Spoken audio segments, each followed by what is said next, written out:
chỉ phải ule tuân trùng mà chuan PageMaker a Excel file lak lu dan kan clear ho don ani ti hian tuna hian PageMaker file kan hong dona PageMaker en hong meka PageMaker kan an hong meka a size ki letter ania ki A4 a kan khak don ani okay kan meta ti chuan kan file lak lu du kha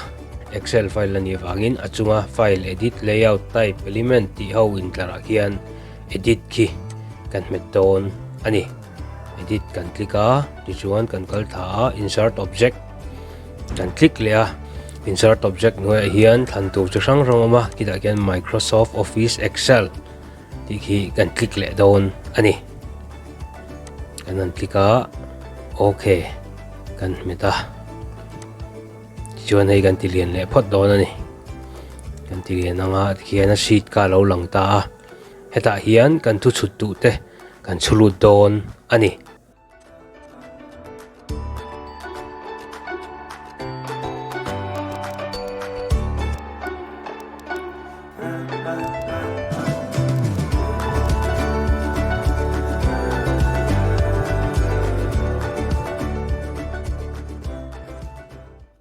ti chuan copy paste emo ngai to lo khan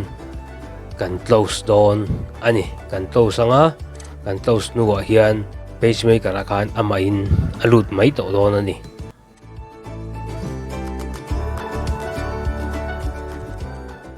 Cần